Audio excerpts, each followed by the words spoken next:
Okay, hi Comcast, Tuyange Comcast. Yeah, Tuyange Comcast TV. Keep on subscribing to my friend, my long time 15 years friend.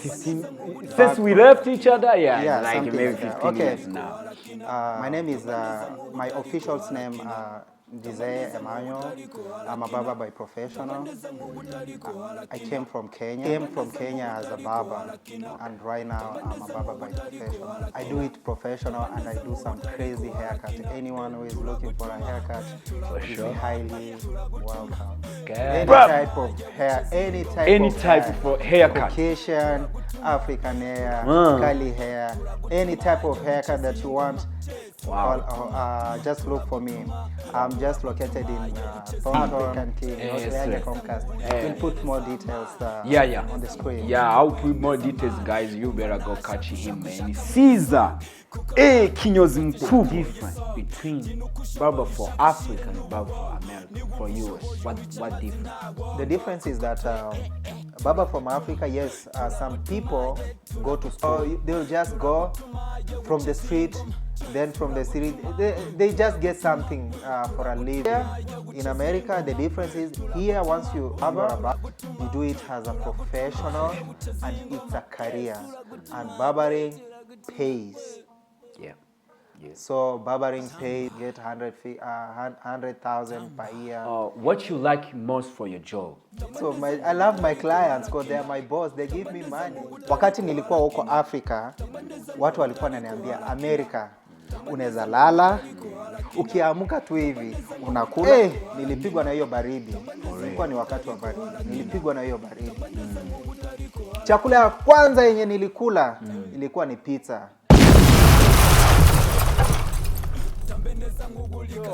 Some people, how you doing? I hope you do good and I hope you do fine.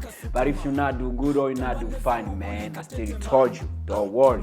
Tomorrow can be wonderful day. Because tomorrow is another day. Yo, mumeze good. Murakomeye. Nibaze ko mumeze neza, man. Hama nimba mutameze neza nkomeza kubabwira, man, ntimucike intege. Kuko ejo hashobora kuba heza, kuko ejo ari yundi munsi. So, Buchana yandi ntiwihebe. Yo, it's your boy, African King. Yes, sir. I'm back. You know what I'm saying? I'm back to all the time, man. To your TV, to your laptop, to AirPod, to your phone. Wherever you watch me, man, I'm still your African King, man. Swoosh! I hope you enjoy, man. Yo, buri munsi mpora ntangira ngira ni what's up America? What's up Canada? What's up Australia? What's up Europe? What's up Asia? What's up Africa? Netherlands, man. What's up my people? Nibaze ko mumeze neza, man. Jewe ndiko ndabaramutsa inkingo zose zo Africa, ko Africa is Motherland, you know? So welcome kuri Tuyange Comcast TV. Nkomeza gushimira umuntu wese yakoze subscribe, ama nimba utarayikora ndakomeza kugusaba manu uyikore, uteze imbere umuhungu wawe, ama dusangira ikiganiro cyakinyene, ganira natwe canke talk with us. Man, I'm a bring new people, new person. No, how I do all the time. Buri munsi ko muhora munyumva sinza DJ nyene narabibemereye kana is a promise. Sinzoza nza DJ nyene. Kwa mwumvise irijwi imbanzanye n'undi muntu, so ndabazaniye umuntu mani. Yes. Umuhikaze kwanza for sure.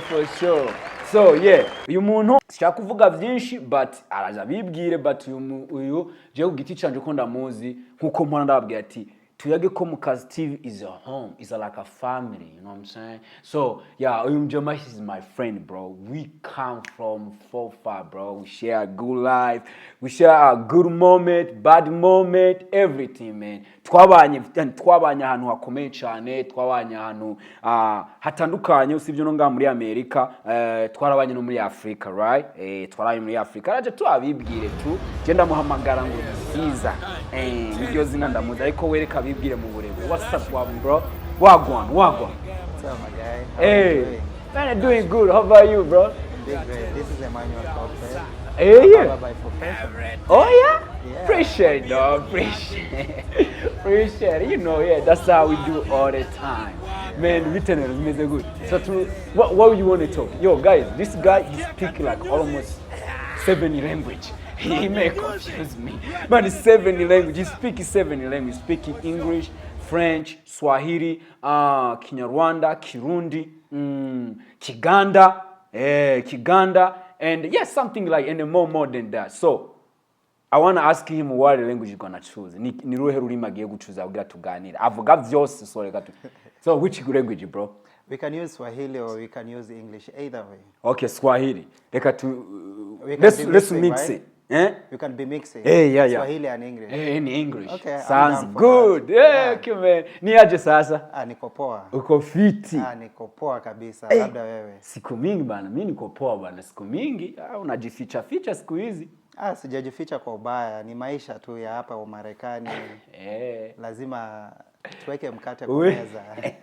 Uweke mkate. Put food in table, bro. Man. No imeze guta kazi, bro. Akazi kari sawa. Karimeze neza. Kameze neza cyane. Yeah, so guys, ndaguma ndamuchanganya, you know what I'm saying? Si tunajaribu kuweka kitu chuko ikiwe sawa, unaona? So kazi iko sawa, kila kitu kiko sawa. Kwa mfano naweza sema alhamdulillah, right? Alhamdulillah. So bro, karibu kwa TV za Tuyage Comcast TV. Okay. Hapa ni nyumbani. Kama nishawahi kuambia bro, nataka kuja tu unitembelee, unasema wapi tena? Hapa ndo nyumbani, Tuyage Comcast TV. Hapa ni nyumbani. Sasa unaweza tujitambulisha tu. Kiurefu sio big deal. Tujitambulishe tu watu kama mtu akujui kizaidi, akufahamu kiundani yani. Just introduction like little bit. Okay, hi Comcast, Tuyage Comcast. Tuyage Comcast TV. Keep on subscribing to my friend, my long-time friend. For sure. It's been a while. It's almost how many years? 10 years or 15 years? Oh man. Yeah, I think like 15 years since we left each other. Yeah, like maybe like 15 years now. My name is my official name Ndizeye Emmanuel. I'm a barber by professional. I came from Kenya. I just came here since 2021. I'm heading to my 5th year in US. I came from Kenya as a barber, and right now I'm a barber by professional. I do barbering as my professional, and I do it for a living. So I respect my job.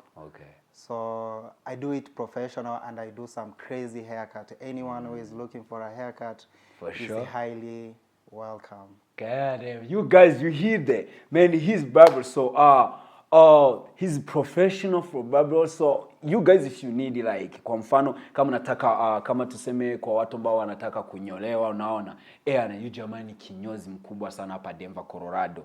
Wewe ukimtaka nitawawekea address na ofisi zake. Kama unapenda upigwe kari, unaona, au pendeze ufanane vizuri, utafuta huyu. Usiku unasema nikienda kwa Mexico wananinyoa vibaya, nikienda kwa Black America wananinyoa vibaya. Hakuna. Huyu sasa ndo tunayo, anaweza kunyoa zile style za Kiafrika, sijui ni Tyson, sijui ni Bogi, Viki, whatever you want. So come to him, bro, he gonna help you, bro. Any type of hair, any type of haircut. Caucasian, African hair, curly hair, any type of haircut that you want. Wow. Just look for me. I'm just located in Thornton. I think Hakim or Tuyage Comcast will put African King, Tuyage Comcast will put more details on the screen. Yeah, I'll put more details, guys. You better go catch him, man. Caesar, kinyozi mkubwa. Na niambia nini sasa? Nipige story hata at least niambie. Unaonaje maisha vipi? Vichwa vya wazungu na vikongua baba. Bro, I do it for a living. For a living. Haujacheza yani. I know. Bado nasisitiza. I do it for a living. Now once you do it for a living, you do it the best as you can. Kabisa. To make it perfect and work it for you. Yeah, yani unajaribu kuhakikisha at least imefanya yani na imetendeka, ipende isipende. Kabisa. Isipopenda tunalazimisha. Lazima. Usipolazimisha hauta survive. Aje tu. Hivyo tu. Hivyo jo. Nasisitiza kinyozi mkubwa. Man. So guys, msijali bro. Hapa tuko tunapiga hapa niko na mabrado nasikia ananikumbusha mambo zingi sasa akinipiga ka story hivyo tunakumbusha vile tuko tunalaloana huko Kenya ama nini. Vipi Caesar bro? I'm happy to see you my brother. I'm really happy to see you again. My pleasure, bro. So beside ya kinyozi ama beside ya kuhaso ya kufanya hivi kuweka chakula venye umesema kwa table.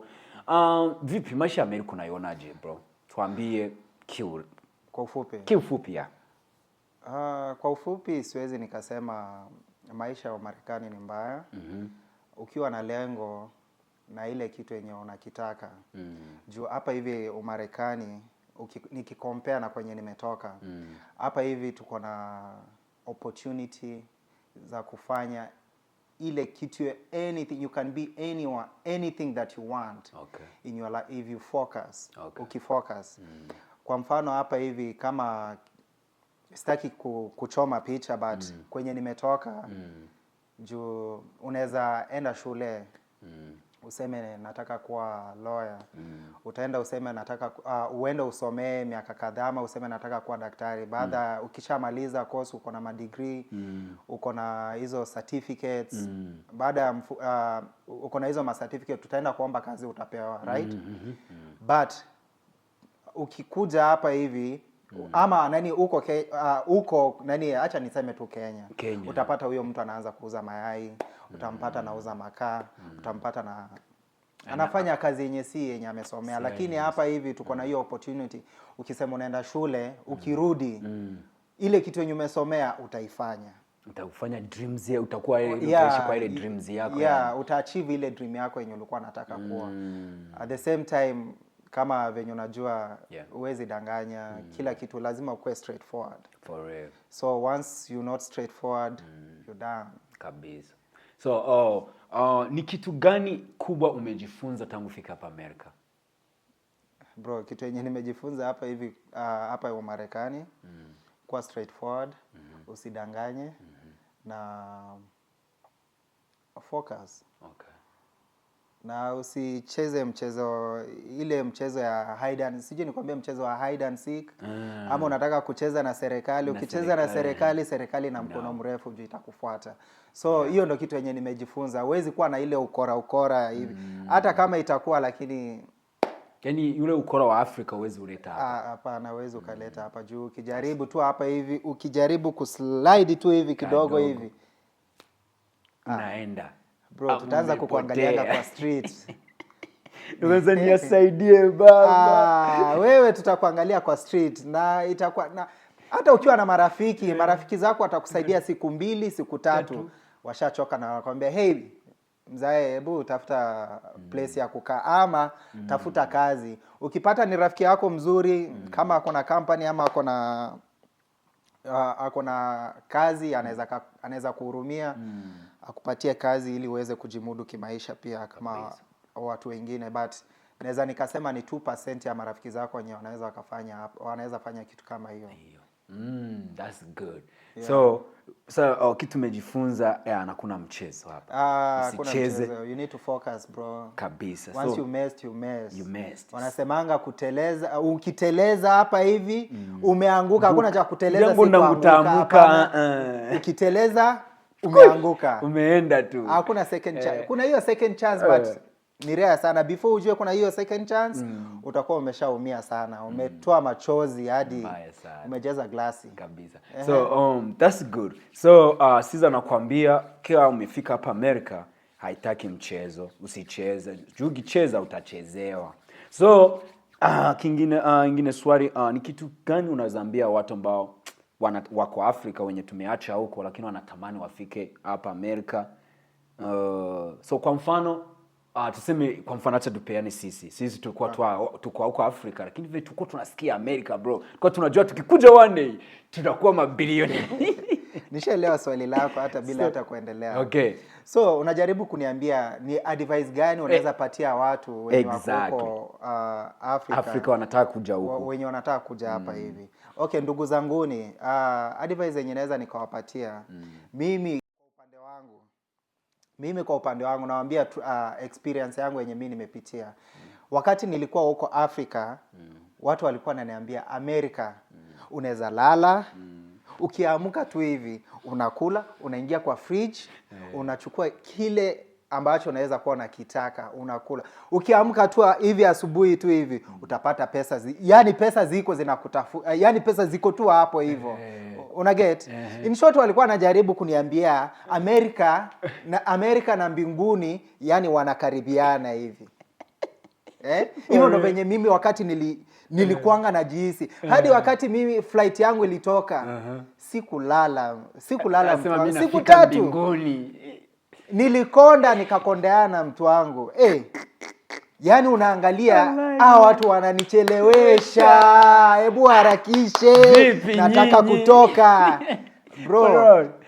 Nilifika hapa wakati tu nilifika mwezi wa 11 tarehe 24. Nilipigwa na hiyo baridi. Ilikuwa ni wakati wa baridi. Nilipigwa na hiyo baridi. Chakula ya kwanza yenye nilikula ilikuwa ni pizza. Shout out to my friend Abiriga. He's my good friend. That guy. Abiriga Sharuchi, man. Shout out to you. Amekuwa rafiki wangu sana since from Africa. Oh, okay. Huyo msee amenisaidia sana. Hadi saa hizi tunazungumza. He's my good friend. Shout out to him. Huyo msee yeye ndo alinikulisha pizza wakati nimefika hapa hivi. Bro, nakula pizza, nasikia hii taste. Mbona inakaa imechacha, inakaa sijui nini.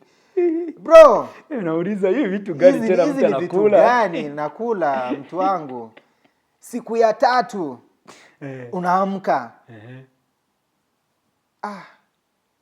Tunaenda kwa ilikuwa ni nini? I think nilikula Chick-fil-A. Na waadvertisia watu wa Chick-fil-A mjanilipa, mnajua hivyo. Hao watu wasitizoe. Unakula ile burger nini? Nakula lakini mimi taste yangu bado ni ile nimezoea zile chakula hizi organic. Nakula nyama, hata unaweza weka nyama chumvi. Hebu jaribu kule nyama hapa hivi bila kuweka hizo ma spices zile sauces huwezi kula. Huwezi jaribu. Siku moja kuna siku nimewahi jaribu, nilihisi nataka kulia. Hadi nikamisa Afrika. Jua nini? Nyama haikuwa na ladha yoyote. Ili ikue nyama ikue na ladha, lazima uweke hizo ma spices, uweke nini, at least utatest nyama ujihisi kweli nimekula nyama. La sivyo kuisha maneno. Wewe sidhani kama uta-enjoy chakula chochote. Yeah. So, sasa ulikuwa unasema ukikula hiyo chakula ulikuwa unatupiga story, endelea usikatie story. Okay. Yaani wakakupatia pizza, ukakula hizo burger nini, ukakula burger. Kwa ufupi sikujihisi niko nyumbani. Mimi venye nilikuwa natarajia haikuwa hivyo. So maisha yalibadilika immediately. Yaani wewe kama sikurudishi nyuma. Wewe ulikuwa yani wewe ukifikiria kwa kichwa ulikuwa unaona Amerika kwaje? Ulikuwa unafikiri yani Amerika venye chakula ni kitamu, yani hakuna mahali utawaipata chakula kama cha Amerika. But unafind hapa hivi unapata ukitaka kula chakula kitamu enda ujinunulie wewe mwenyewe, ukuje ujipikie, ukule. Lakini ukisema unataka kula hizi machakula hizi za fast food, unataka kukula sidhani utaenjoy. Sijasema ni chakula kibaya. Kuna wale ambao wanakipenda hicho chakula kama hicho. Ila kwangu mimi siwezi nikisema nataka kuenjoy chakula nitajipikia mwenyewe. Not unless I just wanna go to this big restaurant just for like a dinner. You go with someone that you love, or you guys can go as a group. And at least the minimum, at least you have to make sure you're spending like $100 or even $100 and above. Or it depends on where you're going. If you wanna go in ukitaka kwenda places za high end, jitayarisha kuspend. Inabidi spend. So na at least hapo hivyo utakula chakula kitamu. Machefu wako professional nini. Jua hata kutengeneza chakula umelipia chenye unataka tu. Right. Okay. So wewe ulikuwa unaenda kushauri wale watu wanataka wale watu wenye wanataka hapa hivi kutoka Afrika kuingia hapa hivi. Okay, kitu yenye naweza nikawaambia vitu zenye mnasikiza sana sana kutoka huko Amerika. Sorry, huko Afrika? I mean huko Afrika mambo ni tofauti. It's totally different. Totally different. Na kitu yenye naweza nikawaambia hapa hivi ukikuja hakuna laziness. Unapata kuna mavijana wengi sana sana wanakuja hapa hivi wanaanza kutumia mihadarati, wanaanza kujifanya hao ni magangster. Wanataka wanataka kuwa wale watu wa huko. Wanataka kuwa kama wao Marekani wa huko. Of course ukisema unataka kukopi ni kumaanisha wewe ni copy tu, wewe ni copy and paste, acha niseme hivyo. Maisha yako itakuwa ni ngumu sana. So kitu yenye naweza nikawaambia wewe kuwa jinsi ulivyo, fuata sheria. Kama umetoka Afrika tafadhali rudi shule. Juu usiporudi shule maisha yako itakuwa ni ngumu. At least jaribu urudi shule, uchukue hizi courses, ufanye. Ukishamaliza kufanya and then at least utapata kazi nzuri na kazi yenye pia inajiheshimu na sijasema kazi za warehouse ni mbaya. Kwani nichukulie vibaya. Otherwise utaenda hapo unafanya kazi za warehouse, but kazi za warehouse si mbaya, but zinachokesha. Ni kazi inabidi utumie nguvu. Unatumia nguvu na hiyo nguvu unastahili kutumia wewe na familia yako kwa akili na vitu vingine. So nawashauri watu wakikuja hapa wasisikiliza ama wakuja hapa atake kuwa Lil Wayne ama atake kuwa Rick Ross ama atake kuwa mtu mwingine. Be yourself. Akuwe yeye. Be yourself. Bro, cheza kama wewe. Cheza kama wewe. Cheza kama wewe. Be yourself at the same time. Okay, ukipatana na marafiki wazuri watakupatia ushauri mzuri. Watakwambia hey, mimi watakupatia the other side of them. Watakupatia story yao wao wenyewe. Wakikwambia hey, mimi nilifika hapa hivi Marekani, nimetumia hizi. So wewe siwezi nikakwambia utumie kitu tuseme bangi ama cocaine ama nini. Usitumie. Anakuambia experience yenye amepitia. So yeye anakuadvise, anakupatia the right direction yenye unastahili kutumia ndio uweze kufaulu kimaisha na uweze kujidumu. So hapa hivi pesa ziko, but hizo pesa lazima utazitafuta. Hakuna cha bure. Kuna cha nitafikiri. Na Amerika ukipewa kitu ya bure, eti nikute fridge imejaa kama hujaweka chakula. Lazima ukiweke hivyo ndio venye mimi nilikuanga naangalia nikilala hivi, nikiamka hivi pesa ndazipata. My friend, mtu akikutumia $50 kutoka huko Marekani, huyo mtu amejisacrifice masaa karibu 3 ama masaa karibu 4 na uweze kukupatia hiyo pesa. Kwa hivyo mshukuru tu. Akikutumia hata kama ni $30 ama $20, shukuru. Hiyo ni sacrifice kubwa yenye amefanya ili aweze kukupatia hizo pesa. Kazi huku si rahisi. Mtu hata analipianga nyumba, lakini my friend, hiyo nyumba unailalianga mara moja kwa siku. Ama unakujanga tu usiku ni kulala. Ushaenda. Hata nyumba yake haikujui. Nyumba yenyewe hata haikujui. Hata majirani hata mjuani. Nani anakujua? Ni hi. Unawapatia zile fake smile. Zile umeshachichokea zako. Hapa hivyo hata unapata hi. You doing good? Yes, I'm doing good. Kumbe ni fake tu. Hizo ni fake smile. Umechoka mzee. Utaki story mingi. Baba, mmesikia. Sasa wewe kuja hapa ukishajistahilisha usifikiri kuna vitu vya bure hapa Amerika. Hiyo vitu wanawaambia eti utakutango mapombe zimejaa, sijui chakula imejaa fridge. Baba, hizo boro. Kama uende kwa kazi uzitafute ziweke kwa fridge. Fridge itakuwa inakutazama na wewe unaitazama. So, nabidi umeelewa. Okay bro. Thanks bwana kushauri hao watu. I hope wamesikia. Kitu kingine nataka niulize, nataka nijue vipi, ni challenge gani unapata kwa kazi yako? Juu kwa sababu umekuja hapa ulikuwa kinyozi kwa watu ambao weusi wanakuambia ninyoe hivi, ninyoe Tyson ama ninyoe Marines ama ninyoe Kid things, zile kwafe tu za Afrika. Lakini ukifika hapa, yani kwafu lakini nywele ziko tofauti. Kuna nywele za wa Mexican, kuna nywele za wazungu, kuna nywele za Wahindi, kuna nywele za watu tofauti all the world. Right. Niambie, ni challenge gani unapata ukiwa unafanya kazi yako? Ni challenge gani unakuta kwa kazi yako? Kutokana na nywele. Hapa hivyo Marekani hapana huko hapa Marekani kwa kazi yako unafanya kitu. Okay, challenges wewe kama baba ama mimi kama baba, mimi mwenyewe najizungumzia. Challenges ni mingi. Kitu ya kwanza, once you are a baba, you need to be consistent. You need to keep your clients. And then at the same time, you have to be respectful to your clients, because your clients, your clients ndo matajiri wako, they are your boss. So you have to give them a maximum respect and give them the services that they want, not the service that you want.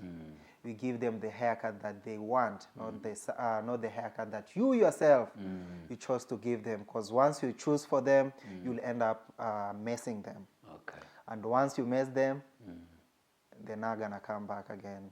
Okay. Once they leave, so you lose that one client. And any client that I receive on my side, I respect them. I try my level best to give them the service that they want. And then I try my level best to listen to them. Listen to them. Hey, what do you want to do? Hey, I need to do this. Once you give the opposite of what they want, they'll go, they're not going to come back again. Okay. You know? So the challenges that I face, there's one time that I give one of my clients, I don't want to mention the name or anything. Okay. It's just a scenario. So I gave him a haircut. On my side, everything was so perfect. The way I saw, I don't know if it was so perfect or what, but I think on my side, everything was so perfect because I gave him the haircut that he wanted. And then after, the reason as why, I gave him the haircut that he wanted, and then after an hour or after 2 hours, he went to the website and give the barbershop a bad review. Say, hey, I went to this barbershop, the guy didn't give me the haircut that... Give you bad credit. Yeah, he gave me a bad credit. He didn't give me the haircut that I wanted. And then, so I felt so bad. Yeah. At the same time, I felt so bad. Before the guy left, I asked him, hey, are we good? Is this what you wanted? He said, yes, this is what I want. This is so perfect, 100%. But I was so surprised to see that he gave me a bad credit on the shop. Ooh. But my boss reached out. When he reached out, I asked him, hey, do you want to come back and we rectify your haircut or we redo your haircut? No payment, no free? Anything, just for free. He said, okay, I'll come back. It's not that fast. I'll come back, but he never came back. Yeah, he didn't come back. He never came back. So what I'll tell my clients, at least once you're getting a haircut, or once you know that you're going to the barber shop, please try your level best to know what you want. Some clients come to you and tell you, hey, I need to get a haircut. You ask, hey, what do you want to do? Just say, I need a haircut. I'm not an angel that I'll just see, okay, fine. I might give you that haircut that you want, you'll end up not liking it. Yeah, yeah. You know? So you'll end up not liking it. So once you don't like it, it means that you're spoiling my name, you're spoiling my brand at the same time. So if you don't know what you want, just Google a picture, show him, hey, this is what I want. Once you show me the picture, it's everything is gonna be easy for you and easy for me, and then we're gonna work. So those are the challenges. Some clients don't know what they want. They don't know what they want, and then at the same time, some clients come to the barber shop while they are mad. They might be mad to their family, or exhausted. They might be whatever, boyfriend, girlfriend, or relationship. So once they come to the barber shop, it's either you as a barber, you use your common sense. You see, hey, this person is not in a good mood. Am I able to talk to him or make him calm down? Okay. So it's up to you as a barber. You either come up with a story. You either make his day or make his day worst. Worst. Mm-hmm. Excuse me. Yeah, you either make his day or make his day worse.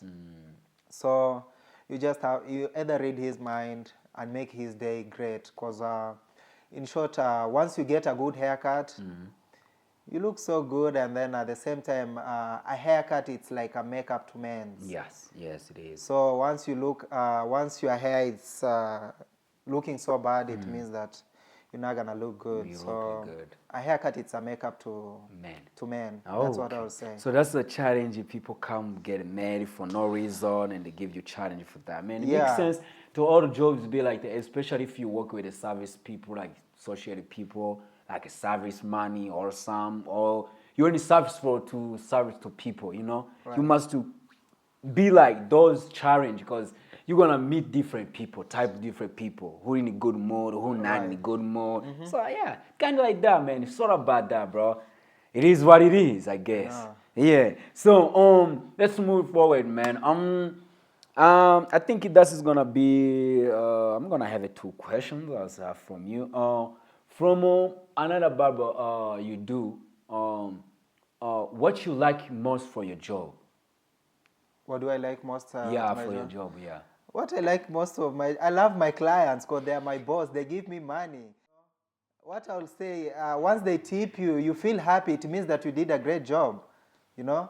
So once they tip you, it motivates you to come back again. Okay. And make you feel like, hey, I just wanna do more. Okay. Receive you know that. So that's a good moment. That's a good moment to enjoy with your work. And then at the same time, most of my clients, I feel like it's like a family. I like once I give them a haircut, we talk some personal issues, we advise each other. They tell you, hey Emmanuel, you need to do this for you to achieve this. I tell my client, hey Jackson, or hey Edward, hey, you need to do this for you to achieve this. We give each other advices. So they are like my friends and they are like my clients at the same time. I really love them so much because they are my boss, and they make me survive in this country or in this America. Because once you not pay, they pay me. They are my boss. A boss. Yeah. I mean, say is they their boss. So yeah, that's the moment you enjoy. You feel like, man, I love to talk to my client. Yeah, and sometimes when I'm off, like today, I like to get serve more. my client. Yeah, that is good. That is perfect. Right. Okay. With a bad moment then to your job. Bad moments, going to work while you don't have a good mood, or it's either you're mad or you don't have any good moods. Okay. So once you go, you don't have any good moods. So you don't talk to your clients most of the time. You just say, hey, what do you want to do for today? Yeah. This and this, explain, done. Give him a haircut, Done. go, pay you. And sometimes they normally ask, hey, Emmanuel, are you okay? Yeah, I'm okay. I just give them a fake smile, but in real sense on my side, I'm not okay. So I don't like going at the shop while I'm in a bad mood, or because it normally affects my clients too. They feel like I'm not giving them the service that they want. Okay. Because they are used to Emmanuel, who is cheering up, laughing, give them story. Once they miss that vibe again, they feel like there's something wrong with Emmanuel.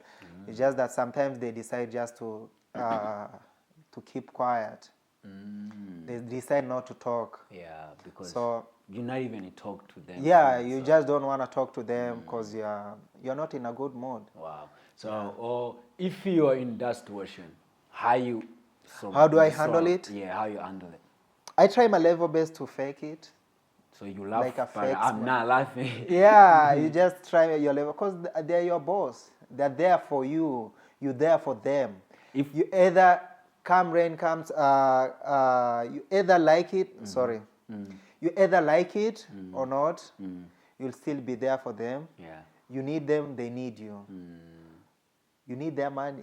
Yeah. So at least you try your level best. Yeah, Even yeah. if you're not okay, you make it happen for them. So if someone like you go work, you're in a bad mood, and you get crying and crying, he start talk to you, but you don't want it.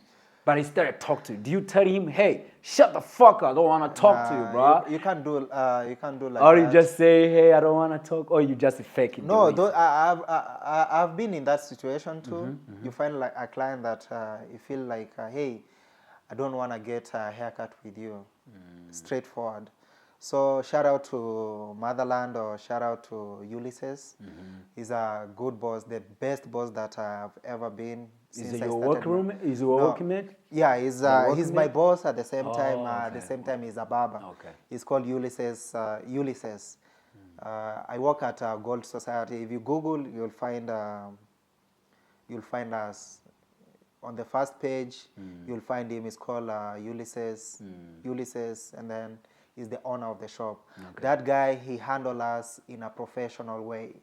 Okay. So once he sees something is not right, he will just go and handle it. He'll go and give that person a haircut, and he doesn't charge that person. That's so nice. Not everybody can do that. Yeah, there's no one can Not do everybody that. can do that. He just handles things in a professional way, in a way that you'll feel comfortable, and you as a barber, you won't feel so bad. He'll just call you aside and talk to you. Say, hey, he'll just talk to you. He knows how he'll talk to you, and you'll calm down. Even if you are so mad, he knows the way on how he'll calm you down. Yeah. I'll say he's the best boss that I've worked with. Shout out to Ulysses. Yeah, shout out to Ulysses too. Yeah. Oh, so tell me. I think this is gonna be last one. I want to know what the difference between barber for Africa and barber for America, for US. What different? The difference is that barber from Africa, yes, some people go to school. Okay.